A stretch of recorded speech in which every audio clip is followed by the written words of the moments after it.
you very much, Philip. Happy Independence Day. I can see you gorgeously dressed for today. Nigeria at 64, we are celebrating that we are alive. We are taking it up from the Abuja Network Center. Is still the same discussion. We are looking at the journey so far at 64. What are the achievements? What are the challenges? Nigeria has come a long way. 64 years is not a child's play. 64 years is not 64 days. We are talking about the years of struggle, turmoil, triumphs, mistakes, and everything, just as President Bola Tinubu put it in his broadcast this morning. And we shall be analyzing this particular topic with no other person that Dr. Omar Yanda.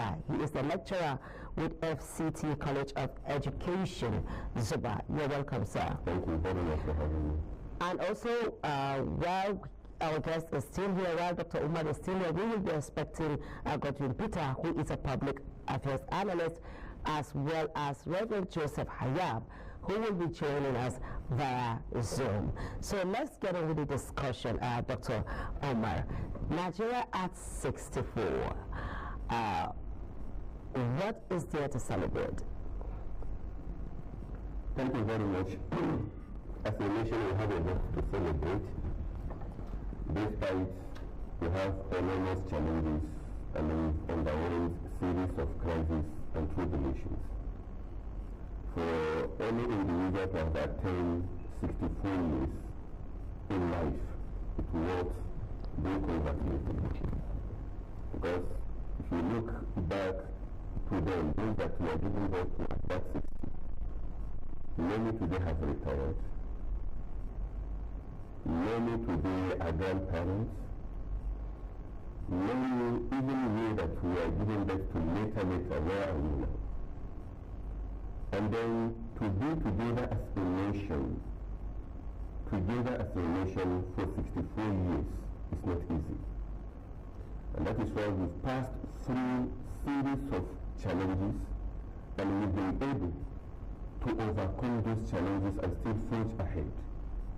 Even though there are so many issues surrounding this togetherness, but we still manage ourselves, understand with each other, and still wish to remain together. That is why any time, anything at all wants to come up that will bring in or set in some crisis of disintegration, you see from various parts of this country, everybody will now begin to preach unity, which is a great achievement as a nation. Well, you talked about challenges that we have overcome. Nigerians listening to you will tell you that they have not seen or heard of any challenge being overcome. But what are those challenges that this country has been able to overcome? Yes, it is natural to encounter challenges in life. And as I said, overcome the ones we have overcome. Yes. When we look at the period of civil war, haven't we overcome that? Was it not an achievement? What set in then? How many years of civil war did we have? And we can still feel the impact of that period still persisting up to this period, up to this time. Challenges, socio-economic challenges are there, political challenges are there, and that even during the time just when this dispensation came in, this civil rule from 1999, the president then Mr. Olusegun Obasanjo used to say we are still learning. But the question people will ask, for how long do we remain in the school that we cannot graduate? It's a challenge, which is a political challenge.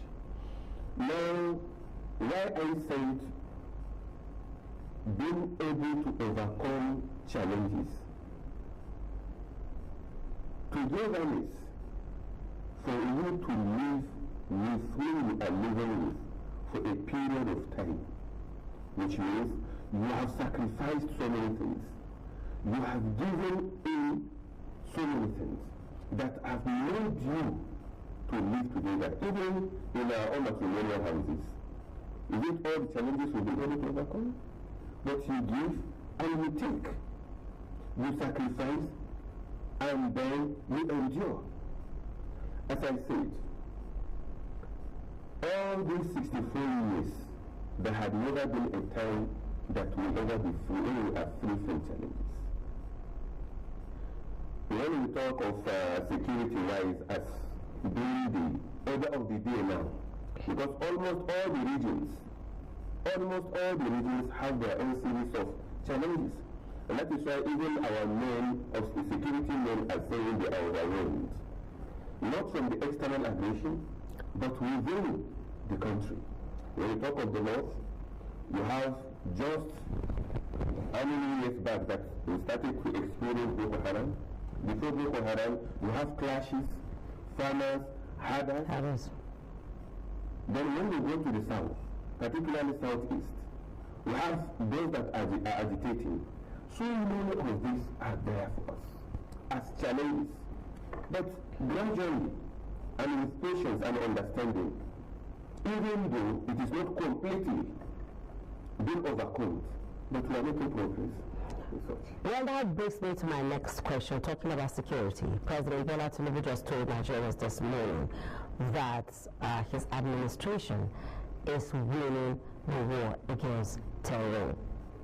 What do you make of that?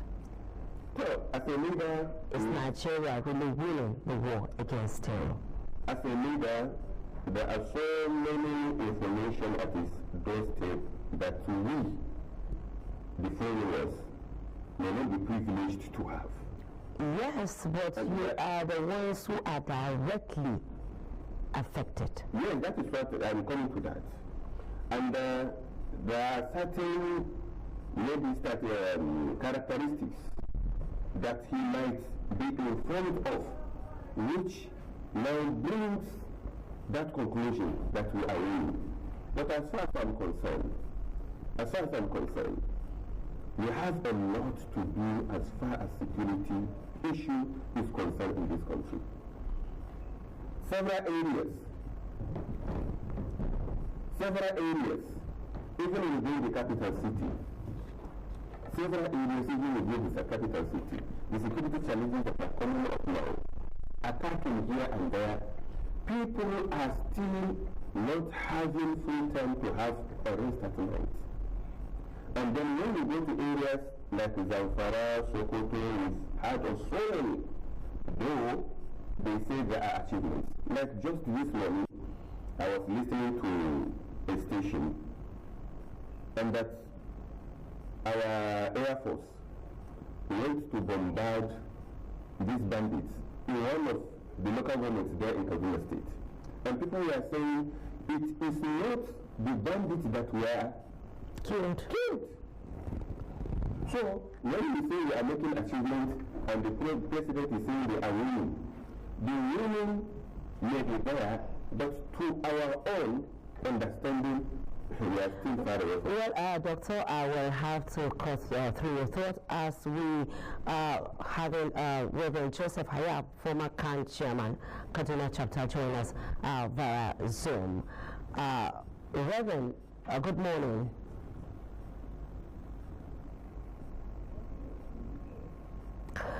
Well, back to you, sir.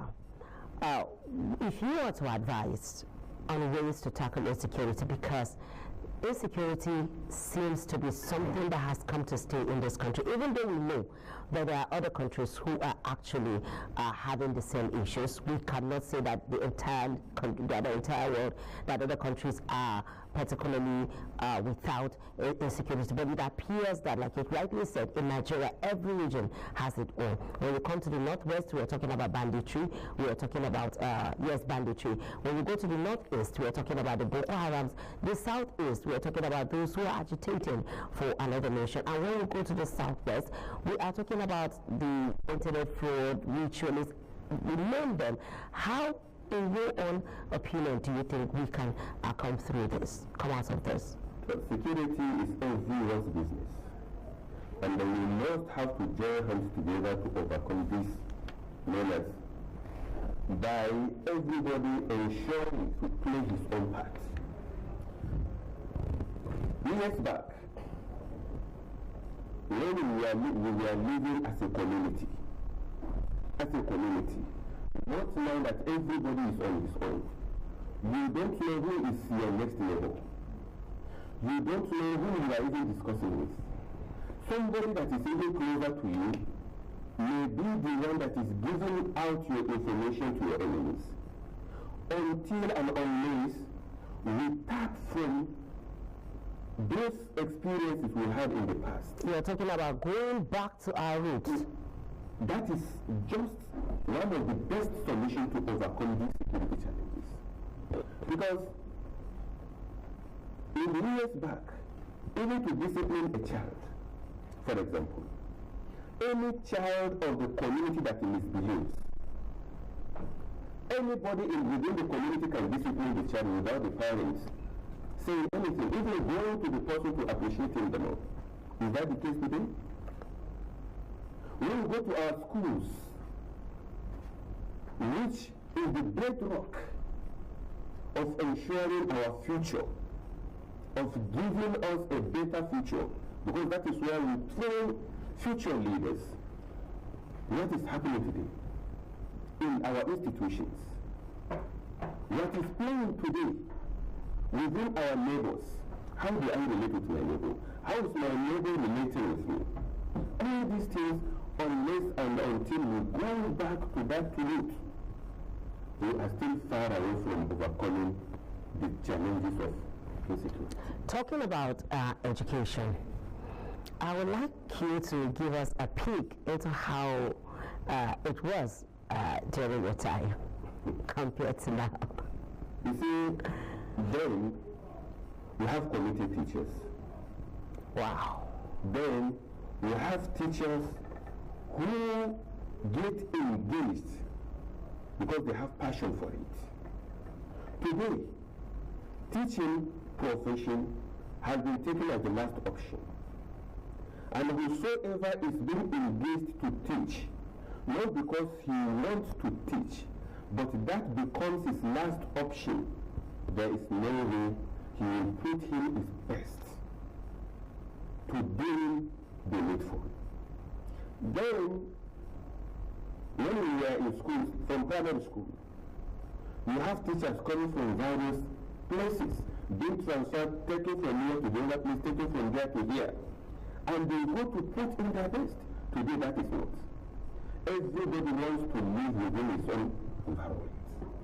And then parents, in those days, when they take their children to school, you will discover that, well, academically, because the number of hours these children spend in the school is more than the number of hours they spend at home. At home, yes.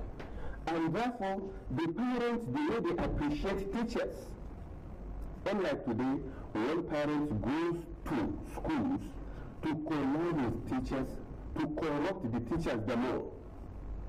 How do you mean corrupt teachers? You just said, you just said in the past, they used to appreciate the teachers. Now you say they corrupt the teachers. So in what way? Isn't it the same appreciation? No. The kind of appreciation that happens in those days is the kind of, even the support they give to teachers. But today, parents go to school, they go to these schools to go and see the teachers, how can they manipulate the result of their children.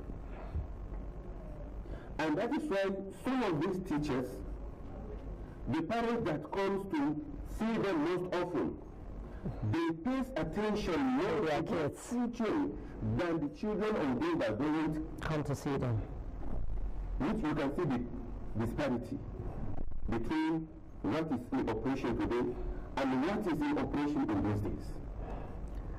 So how did we get to this level? Because myself, I was a kid in the 80s. So I am a product of, let me just say, I was born in the 70s and I was growing up in the 80s. And I know that growing up, we didn't have too many private schools. Private schools were like one, you could find like one or two in an entire state, and which mostly were belongs to the missionaries back then. And then all of a sudden we have the proliferation of private schools everywhere, which in some ways is supposed to help and sort of complement what the government has. But it seems to be that reverse is the case. How did we get to this level? The government have to raise up to their responsibilities. They must invest heavily in education, because education is the backbone of any development one can ever think of. And then once education is having a setback in terms of funding, definitely the future is doomed. Today, when you look at the budget of education in this country, you will pity the condition of our children. Though some people will be bringing in the budget of other agencies under education and they put it together. No. Each agency has its own role and responsibility. Proliferation of private schools that many were established for profit making. Many were established for profit making. And whosoever invests is expecting at the end to gain. And therefore there is no way the best can be achieved there. And that is why when we go to so many private institutions, we have even miracle centers where a child cannot even write anything, but you see our children today with distinctions that they cannot defend. Because many have taken these schools for profit gain. Therefore, if we want to be where we are visioning to be, then we must look into our education system and do the needful. And government must come in to heavily invest, fund our educational system. All right, every Independence Day, the government of Britain will come out to tell Nigerians that we have done a lot. In fact, they tell you that what we have achieved has outweighed our challenges, both in the past and the ones we are currently facing. And let's take us also back to the past, where society, where values used to be the order of the day. Everybody was conscious of where they come from, and so we had the name and shame policy then, that whatever happens when a child commits a crime in a community, everybody will know and everybody will get involved in disciplining that child. And that time, we didn't have this get-rich-quick syndrome that we seem to have. So now the question is, if the government of the day is actually winning, how come we have this get-rich-quick syndrome especially among our youths? In fact, my sister, in producing a well-behaved child, is a collective responsibility, a tripartite responsibility of the family, the school, and the society. Schools and the curriculum, I learned the federal government are trying to come up with a new curriculum now, which must be a sort of geared towards changing the understanding and mentality of our children. I want it now. Now, it is now I want it. It must change. The family has a lot to do. Parenting now has become so widened. The scope of parenting has become so widened now, where even the parents will be in their own home, and somebody elsewhere is training their children, engaging them in one thing or the other. So even parents have to share their eyes. Then at the society level, the community service that will come together to form this community, and then we must make sure that what we produce from this community is worth presenting everywhere. And that is why even in our political landscape, we have all these challenges coming up here and there. Because all these leaders we are having, they are not from the others. They are from our own societies. It's a reflection of our own societies. Therefore, I want it now is an understanding, a foreign one, and that shows the parents, the school, and the society have failed from ensuring their own responsibility. But don't you think this also has to do with leadership, the way the country is governed? Because we have a situation whereby we have graduates, they're everywhere, there's no job, and the ones who want to go into business, the environment is not conducive enough for them to go into business, to even sustain the business. We are not even talking about the petty traders. For instance, these days, for you to pay electricity bill is something, it's literally choking people.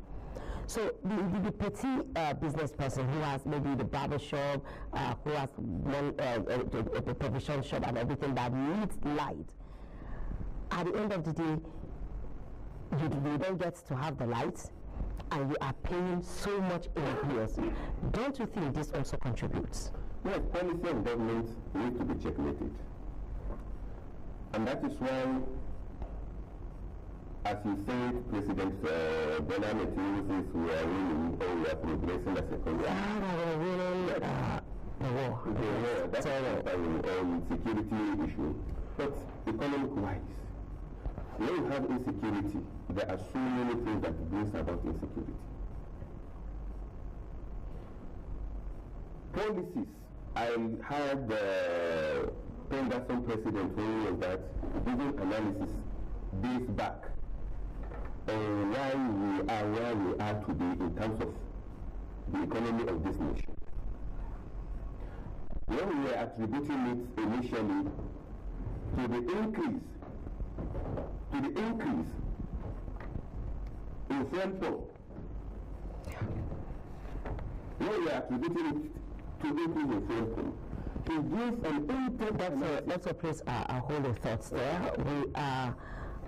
We are taking on Reverend Joseph Haya, former CAN chairman, Kaduna chapter via Zoom. He is coming on via Zoom. Reverend, good morning. Thank you very much. Good morning and happy Independence Anniversary. Happy Independence Day, Reverend. Thank you very much. I wish you so.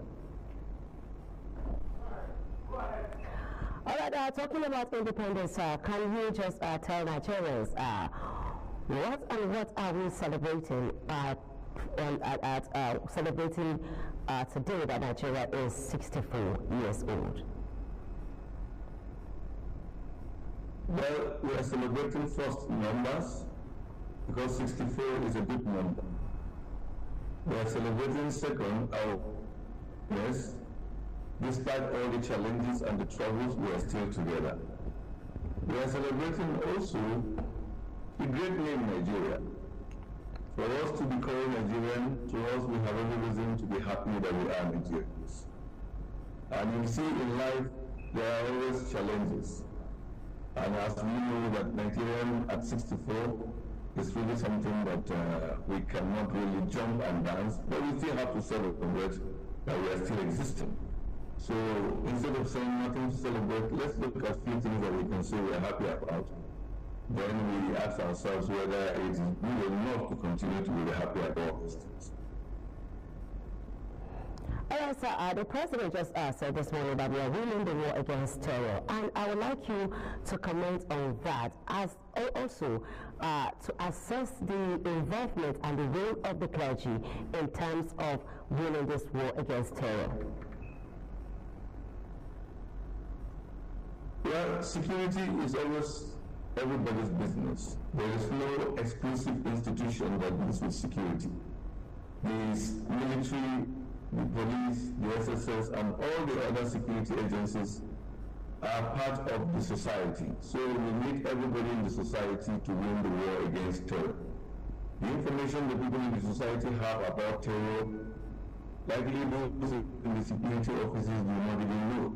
So they need to work with the people to gather enough information, accurate intelligence that they will use in dislodging these bandits, in dislodging these terrorists, in dislodging the enemies of the state.